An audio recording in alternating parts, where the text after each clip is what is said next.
When Plan B came into their rehearsal room one day, Lucas was already there. A table stood in the middle of the room, chairs were gathered in a circle around it and Lucas sat in the middle.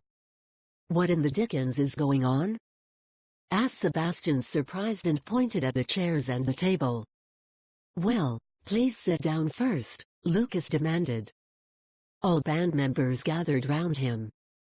He now could see all the others. When all band members sat around Lucas, he looked at each of them before he started to talk.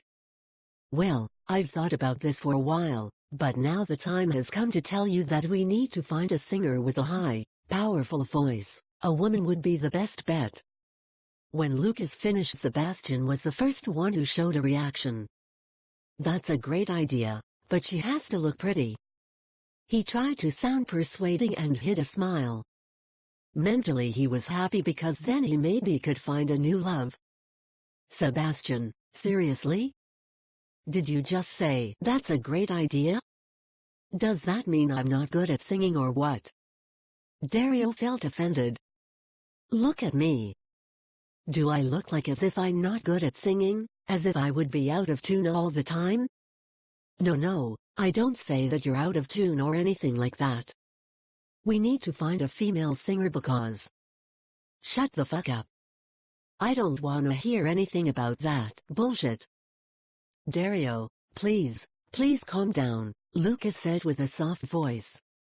"Listen, we need a female singer because your voice isn't so good when it comes to some songs with higher singing." "Yeah, Lucas is right, but Dario has to sing with her together," Chris said. "Come on Dario, please say yes. I'd be really happy if we would find a woman as a singer. Then I could do something, like, going shopping with her." It was hard for him to hide his wide smile this time. What did you just say?" Chris stared at him awkwardly. I said that it's better with a woman as a background singer, yeah." Sebastian quickly laughed loudly. The band was busy sticking up posters everywhere. "Female singer with powerful voice urgently needed. Please sign up for a casting at Bergbruggen this coming Sunday. Contact data is below. We hope to see many of you there," said it in big golden letters on each of them. "I think we found our first candidate for the casting. It's my girlfriend Anna. She's a heavy smoker, but she has the most beautiful voice you can imagine." Chris smiled dreamily. Sebastian repressed the feeling of jealousy. "All right, you can bring her around," he said with a pressed voice, trying to smile. The other members of the band agreed.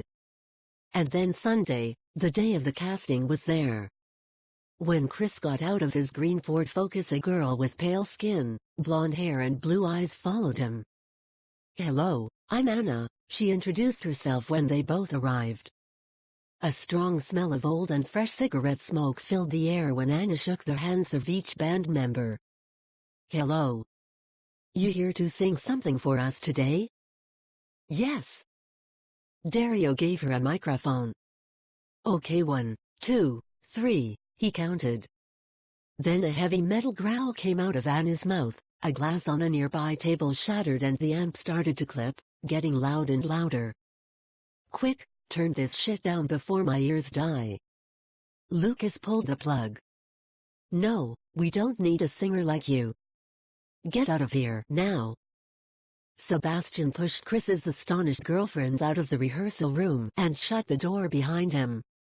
"Finally she's gone," Lucas said with a relieved sigh. Chris took Sebastian aside. "Why did you do this?"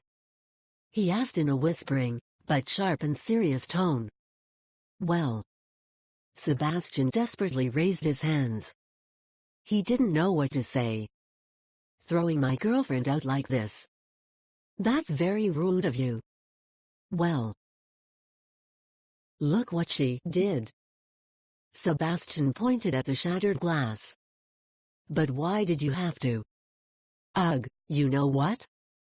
I don't care what you tell me now. Anyway, we have to see if any new people have signs up for the casting. Chris turned around and went out of the rehearsal room and into the precinct. He expected a new singer standing there, ready for the casting. On the contrary, he saw his girlfriend sitting on a bench. Her face was buried in her hands. Chris went to her and put an arm round her. "My dear, everything will be okay." I don't know why Sebastian did that. While he was hugging Anna, he could feel the anger growing up inside him, like burning like a flame. Suddenly Chris's phone rang. He looked at it grimly. "Ugh, it's Sebastian." Reluctantly he answered it. "Chris? What the hell are you doing out there? Come in." "I went out to see if any new people for the casting arrived. This day many people came to the casting, but one after another got thrown out due to their terrible singing. At 5 p.m. the band actually wanted to close the rehearsal room and end the casting, when one last candidate entered. She had shoulder-long hair, she wore black clothes and black biker boots. You don't look like a singer. Get out now." "Lucas, she didn't introduce herself yet and then she should get out? Please be polite." "I'm Katie," the woman said with a smile. "Come on," Sebastian sighed, "give her a chance." And then she started to sing. Katie's voice was surprisingly powerful and nice at the same time. The band members' mouths opened in surprise and their gazes were focused on her. That was... "I have no words for that," said Dario when Katie finished. The whole time Sebastian had looked at her with a smile, and even now his gaze was stuck on her, as tight as duct tape. It was hard for him to get his eyes off her. "I think we found our background singer,"